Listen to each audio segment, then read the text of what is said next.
Prashant sir, വാക്കുകൊണ്ടായാലും ആയുധം കൊണ്ടായാലും ഇന്ത്യയിൽ നിന്ന് കിട്ടിയതൊന്നും പോരാ എന്ന് വീണ്ടും വീണ്ടും ആവർത്തിക്കുകയാണ് പാകിസ്ഥാൻ. അതിനുള്ള ഏറ്റവും വലിയ ഉദാഹരണമാണ് കഴിഞ്ഞ ദിവസം UN-ൽ പാക് പ്രധാനമന്ത്രി പറയുകയാണ് ഇന്ത്യയുടെ 7 വിമാനങ്ങൾ അവർ വെടിവെച്ചിട്ടിരുന്നുവെന്ന്. ഇന്റർനാഷണൽ മീഡിയകളിൽ ഉൾപ്പെടെ ആ വാർത്ത വരികയും ചെയ്തിരുന്നു. പക്ഷേ ആ വാർത്ത വന്നത് ഇന്ത്യ നൽകിയ മറുപടിയുടെ പേരിലാണ്. ഇന്ത്യ അതിശക്തമായ ഭാഷയിലാണ് ഇന്ത്യൻ പ്രതിനിധി UN-ൽ വെച്ച് തന്നെ ഇന്ത്യക്ക് മറുപടി നൽകിയത്. പല ആവർത്തി പാകിസ്ഥാനും അമേരിക്കയും ഒക്കെ ഉന്നയിച്ച ഓപ്പറേഷൻ സിന്ദൂറിന്റെ കാര്യത്തിലുള്ള എന്താ പറയാ അടിസ്ഥാനപരമല്ലാത്ത ചില കാര്യങ്ങൾ, അത്തരം വിവാദങ്ങൾക്കൊക്കെ ജയശങ്കർ ഉൾപ്പെടെയുള്ളവർ മറുപടിയുമായി രംഗത്തെത്തിയിരുന്നു. പക്ഷേ ഐക്യരാഷ്ട്ര സഭയിൽ വീണ്ടും ഇതേ ആവർത്തി തന്നെയാണ് പാകിസ്ഥാൻ ചെയ്യുന്നതും. ഇതേ കാര്യങ്ങൾ തന്നെ വീണ്ടും വീണ്ടും ആവർത്തിച്ച് പറയുന്നു. അതിന് ഇന്ത്യ നൽകിയ മറുപടി, ആ മറുപടിയാണ് ഇപ്പോൾ ലോക മാധ്യമങ്ങളിലുടനീളം ചർച്ച ചെയ്യപ്പെടുന്നത്. ഇന്ത്യ നൽകിയ മറുപടിയെ പ്രശാന്ത് സാർ എങ്ങനെ വിലയിരുത്തും? അല്ല, ഈ പാകിസ്ഥാൻ വീണ്ടും വീണ്ടും അടിമേടിച്ച് ചുരുളുന്നതായിട്ടാണല്ലോ നമ്മൾ കാണുന്നത്. ആവശ്യത്തിന് അടി കിട്ടിയിട്ട് വീണ്ടും അത് മൊത്തം, അല്ലെങ്കിൽ ലോകത്തെ മൊത്തം ഓർമ്മിപ്പിക്കുകയാണ് അവർ വന്നതെന്ന് കാര്യം പറഞ്ഞിട്ട്. കാരണം അതിനകത്ത് പാക് പ്രധാനമന്ത്രി അവിടെ സംസാരിച്ചപ്പോൾ അവരുടെ നിലനിൽപ്പിനെ, അവരുടെ രാജ്യത്തിന്റെ ഈ പറയുന്ന, നമ്മൾ പറയത്തില്ലേ, ആ ഒരു രാജ്യത്തിന്റെ ആത്മാഭിമാനത്തെ സംരക്ഷിക്കുന്നതിന് വേണ്ടിയാണ് യുദ്ധം ചെയ്ത്, അല്ലെങ്കിൽ ആ പഹൽഗാം എന്ന് പറയുന്നത് തെറ്റിദ്ധരിപ്പിച്ച് രാഷ്ട്രീയ ലാഭം തിരിച്ചടിച്ചു, ഞങ്ങൾ അടിച്ചു ചുരുട്ടി 7 വിമാനങ്ങൾ പുള്ളി പറഞ്ഞതുപോലെ വെടിവെച്ചിട്ടു എന്നൊക്കെ പറഞ്ഞാൽ നമ്മുടെ ഈ ഇന്ത്യയിൽ ഇത് പറയുന്ന വേറൊരാളുകളുണ്ട്, രാഹുൽ ഗാന്ധി.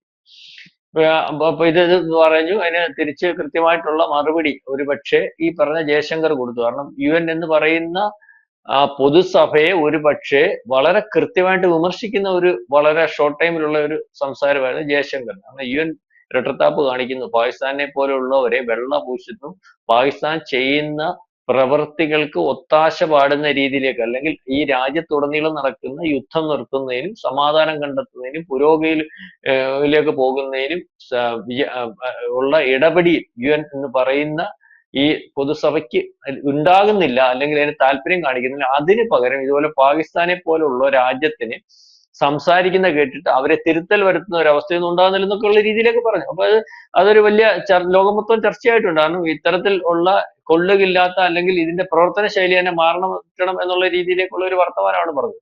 അപ്പം ഇതിനകത്തെന്ന് പറഞ്ഞാൽ ഈ പറയുന്ന പാകിസ്ഥാൻ പ്രധാനമന്ത്രി ഇന്ത്യയെ അടിച്ച കാര്യവും വെല്ലുവിളിച്ച കാര്യവും, അല്ലെങ്കിൽ നമ്മുടെ ഈ അവിടെ സിന്ധു നദീജലം ഈ ലോകത്ത് ആരോടും ആലോചിക്കാതെ ഏകപക്ഷീയമായിട്ടുള്ള ഒരു കരാർ എന്നുള്ള രീതിയിലൊക്കെയാ പുള്ളി പറയുന്നത്. അപ്പൊ ഏകപക്ഷീയമായിട്ട് ഇയാൾ വലിയ വിലയുള്ള ആളാണെങ്കിൽ പിന്നെ നമ്മളതിനെ ഏകപക്ഷീയമായിട്ട് നമ്മളെടുത്ത തീരുമാനത്തേക്ക് വെല്ലുവിളിച്ചു, നമ്മളെ എടുത്ത് ആക്രമിച്ചൂടെ? അപ്പൊ ഇതിനകത്ത് ഈ പറഞ്ഞതിന് ശേഷം പിന്നെ ഈ തുർക്കി ഈ നമുക്കെതിരെ സംസാരിച്ചു, കാശ്മീരിനകത്ത് കയറി ഇടപെടുകയൊക്കെ ചെയ്തപ്പോൾ പാകിസ്ഥാന്റെ കാര്യത്തിനകത്ത് നമ്മൾ വേറെ ഒരു മറുപടി പറഞ്ഞിട്ടുണ്ട്. ഒരുപക്ഷെ US-ന്റെ പെർമനന്റ് സെക്രട്ടറി ആയിട്ടുള്ള ഗഹ്ലോത് ഒരു സ്ത്രീ, അവര് വളരെ കൃത്യമായിട്ട് കാര്യം പറഞ്ഞു. ഞങ്ങളൊക്കെ അടിച്ചു, ഞങ്ങളുടെ വിമാനങ്ങൾ ശരി വീണു എന്ന് പറയുന്നു ഈ പാകിസ്ഥാൻ പ്രധാനമന്ത്രി. ഇയാൾക്ക് കള്ളം പറയാൻ നല്ല വൃത്തിയായിട്ട് അറിയാം. നേരത്തെ ഇതുപോലെ കള്ളങ്ങൾ പറഞ്ഞുകൊണ്ടിരിക്കുകയായിരുന്നല്ലോ. ഈ പറയുന്ന ആള് 7-ാം തീയതി തുടങ്ങിയ യുദ്ധം 9-ാം തീയതി വരെ നമ്മളെ തിരിച്ചടിക്കും എന്ന് പറഞ്ഞുകൊണ്ടിരുന്ന ആള് 10-ാം തീയതി വന്നെന്തിനാ ഇവിടുന്ന് യുദ്ധം നിർത്തണമെന്ന് പറഞ്ഞു? ഈ അടി മേടിച്ച്, അല്ലെങ്കിൽ നമ്മളെ അടിച്ചു, നമുക്ക് പരാജയം പറ്റി എന്ന് പറയുന്ന ആൾക്കാർ എന്തിനാ ലോകത്ത്, അല്ലെങ്കിൽ വ്യോമത്താവളങ്ങൾ പോയ കഥയും, അല്ലെങ്കിൽ ഈ പ്രശ്നം ഉണ്ടായ കഥയും ഒക്കെ ലോകത്തോട് വിളിച്ചു പറഞ്ഞത്? അല്ലെങ്കിൽ യുദ്ധം നിർത്തണമെന്ന് പറയാൻ നമ്മുടെ സൈനിക ഡിപ്പാർട്ട്മെന്റുമായിട്ട് ബന്ധപ്പെട്ടത്? ഈ പറഞ്ഞ ഇന്ത്യ അടിച്ചിട്ടുണ്ടെങ്കിൽ അത്തരത്തിൽ ഈ, അല്ലെങ്കിൽ ഈ വ്യോമത്താവളങ്ങൾ തകർന്ന ചിത്രങ്ങളും അല്ലെങ്കിൽ മറ്റതും ഒക്കെ ആൾക്കാർക്ക് പരിശോധിക്കാൻ പ്രാപ്തമായിട്ടുണ്ടല്ലോ. പരിശോധിച്ചതിന് ശേഷം ഈ ലോകത്തിന് തന്നെ തീരുമാനിക്കാം എന്നുള്ളതാണ് നമ്മുടെ ഇന്ത്യയുടെ മറുപടി. ആർക്കാണ് അടി കിട്ടിയത്, ആർക്കാണ് പ്രശ്നം പറ്റിയത്?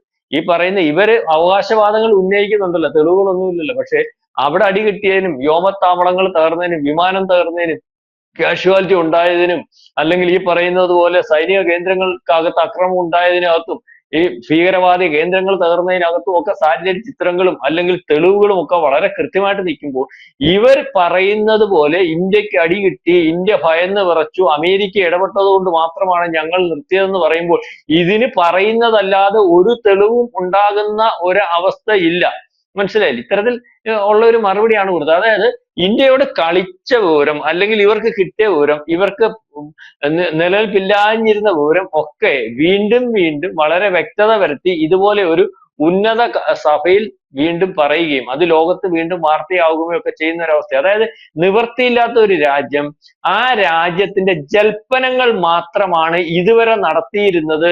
ഈ പറഞ്ഞ ഇതിനു മുമ്പും ഇപ്പോഴും അത് ഈ പറഞ്ഞ UN പോലെയുള്ള പൊതുസഭയിലും അവർ വന്ന് പറയുന്നു. അതായത് എന്ത് കള്ളത്തരവും പറയാൻ യോഗ്യമായിട്ടുള്ള ഒരു രാജ്യം, അതിന് അത്തരത്തിൽ ഒരു പദവിയും, പാകിസ്ഥാൻ എന്ന് പറയുന്ന രാജ്യത്ത് അതിനകത്ത് പദവിയും സാധാരണ അല്ലെങ്കിൽ ഒന്നും ഒരു വിഷയമല്ല. സാധാരണക്കാരനും ഇതുപോലെ കള്ളം പറയും, അവിടെ പ്രധാനമന്ത്രിയും പറയും, സൈനിക മേധാവിയും പറയും, എല്ലാവരും പറയും. അത് പക്ഷെ ഈ പറയുന്ന അവിടെ ഇരിക്കുന്ന ബാക്കിയുള്ളവർക്ക് അറിയാമല്ലോ എന്താണ് സംഭവിച്ചത്, എന്താണ് ഇതിന്റെ യഥാർത്ഥ കാര്യങ്ങൾ. ഇയാളെ കൊണ്ട് ഈ പറയുന്ന പോലെ യുദ്ധം നിർത്തുന്നതിന് വേണ്ടി ഡൊണാൾഡ് ട്രംപ് ആണ് ഇടപെട്ടതെന്ന് പറയിക്കുന്നത് ആരാണ് എന്നൊക്കെ ഉള്ളതിനെ പറ്റിയും, അല്ലെങ്കിൽ അതിന്റെ കൂടെ അയാൾ പറയുന്നുണ്ട് നോബൽ സമ്മാനം കൊടുക്കണം കേട്ടോ പുള്ളിക്ക്, എന്ന് നിർത്തിയത് പുള്ളിയാണ്. അപ്പൊ ഈ നോബൽ സമ്മാനത്തിന് വേണ്ടി യുദ്ധം നിർത്തിയ കാര്യം ആരെ കൊണ്ട് പറയിക്കുന്ന രീതി, പിന്നെ അടി കൊണ്ട് ചുരുണ്ട കാര്യം, നമ്മൾ ഈ പറയുന്ന ഇയാൾ പറയുന്ന വിശ്വസിക്കാതിരിക്കുന്നു. ലോകത്ത് മറ്റു രാജ്യം എന്താണ് സംഭവിച്ചതെന്നുള്ള ലോകം മൊത്തം അറിയാമല്ലോ. ഇപ്പൊ ലോകത്ത് നമ്മൾ പറയത്തില്ലേ മേളിൽ ക്യാമറ വെച്ചേക്കും, നമ്മുടെ വീട്ടിൽ CCTV ക്യാമറ വെച്ചേക്കുന്ന പോലെ ലോകം മൊത്തം ഉള്ള ഇപ്പൊ ചൈന ആയാലും റഷ്യ ആയാലും അമേരിക്ക ആയാലും മറ്റെല്ലാ രാജ്യങ്ങളും സാറ്റലൈറ്റ് ചിത്രങ്ങൾ എടുക്കത്തോളം, അല്ലെങ്കിൽ ലോകത്ത് നടക്കുന്ന മറ്റു രാജ്യങ്ങളിൽ നടക്കുന്ന സൈനിക നീക്കവും ആ രാജ്യത്തിനകത്ത് നടക്കുന്നു, കടലിൽ നടക്കുന്നു, കരയിൽ നടക്കുന്നതും ഒക്കെ ലോകത്തിരുന്ന് വീക്ഷിച്ച് രാജ്യസുരക്ഷ കൈകാര്യം ചെയ്തുകൊണ്ടിരിക്കുന്ന കാലത്താ പറയുന്നത് ഞങ്ങൾക്ക് അടിയൊന്നും മേടിച്ചിട്ടില്ല, ഒരു പ്രശ്നവും പറ്റിയിട്ടില്ലെന്നും ഇന്ത്യയുടെ 7 യുദ്ധവിമാനം, 1 2 3 ഒക്കെ ആണെങ്കിൽ സഹിക്കാൻ വേണ്ടി 7 യുദ്ധവിമാനം അദ്ദേഹം തകർത്തേക്കും. അപ്പൊ ഇന്നലെ വീണ്ടും വാരിക്കെട്ടി അടിയും മേടിച്ച് ചുരുണ്ടുകൂടി പോയിട്ടുണ്ട്. UN ചുരുണ്ടു, UN വഴി നമ്മൾ വീണ്ടും അടി കൊടുക്കും, മനസ്സിലാവുന്നുണ്ട്.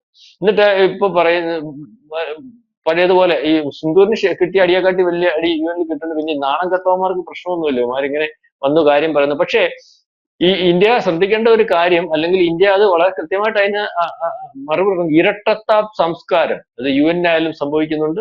പാകിസ്ഥാന്റെ കാര്യത്തിൽ ഒരുപക്ഷെ ഈ പറയുന്ന ഭീകരവാദികളുടെയും യുദ്ധത്തിന്റെയും മറ്റു പലരുടെയും കാര്യത്തിൽ പല മേഖലയിലും പലയിടത്തും പല ന്യായങ്ങളാണ് UN ഭാഗത്തു നിന്നുണ്ടാവുന്നത്. ഇഷ്ടമുള്ളവർക്ക് താല്പര്യങ്ങൾക്കനുസരിച്ച്, അതായത് നിഷ്പക്ഷമായിട്ടുള്ള ഒരു ന്യായവും നീതിയും ഒന്നും ഈ ഭീകരന്മാരുടെ കാര്യത്തിലും ഒരുപക്ഷെ യുദ്ധത്തിന്റെ കാര്യത്തിലും മറ്റ് പല കാലാവസ്ഥാ വ്യതിയാനത്തിനകത്ത് രാജ്യത്ത് സംഭവിക്കുന്ന അല്ലെങ്കിൽ രാജ്യത്തെ പുറകോട്ട് നയിക്കുന്നതും അല്ലെങ്കിൽ പുരോഗതി ഇല്ലാതായി പോകുന്നതിനെ പറ്റിയും അല്ല പല മേഖലയിലും, അതായത് ന്യായമായിട്ടുള്ള അല്ലെങ്കിൽ നീതി അല്ലെങ്കിൽ മൊത്തത്തിൽ പൊതുവായിട്ട് ഉള്ള ഒരു തീരുമാനം എടുത്തല്ല പോകുന്നത്. ചില താല്പര്യങ്ങൾ സംരക്ഷിച്ചു പോകുന്നതിനകത്ത് UN ഇത്തരത്തിൽ പരാജയപ്പെടുന്നുണ്ട് എന്നുള്ള രീതിയിലൊക്കെ ഒരു സംസാരം ഇന്ത്യയുടെ ഭാഗത്തു നിന്നുണ്ട്. അത് ലോക മാധ്യമങ്ങളിലൊക്കെ ഇന്ത്യ ജയശങ്കർ സംസാരിച്ചതും അതിനുശേഷം ഇന്ത്യക്ക് വേണ്ടി ഇന്ത്യൻ പ്രതിനിധികൾ സംസാരിച്ചതും ഒക്കെ ചർച്ചയാവുന്നുണ്ട്. പാകിസ്ഥാൻ അടിമേടിച്ചിട്ടുള്ള കാര്യം വീണ്ടും ചർച്ചയാകുന്നുണ്ട്. യെസ്, എന്തായാലും ഈ രീതിയിൽ പാകിസ്ഥാൻ ഇന്ത്യയിൽ നിന്ന് നിരന്തരം തിരിച്ചടി ലഭിച്ചുകൊണ്ടേയിരിക്കുകയാണ്. ഐക്യരാഷ്ട്രസഭയിലും പാകിസ്ഥാൻ നാണം കെടുന്ന കാഴ്ചയാണ് നമ്മൾ കണ്ടത്. ഇന്ത്യയുടെ 7 വിമാനങ്ങൾ വെടിവെച്ചിട്ടു എന്നുള്ള പാകിസ്ഥാന്റെ കള്ളം ഇന്ത്യ തന്നെ UN പൊളിച്ചടുക്കി എന്നുള്ളതാണ്. എന്തായാലും വ്യക്തമാണ്. Thank you Prashant sir.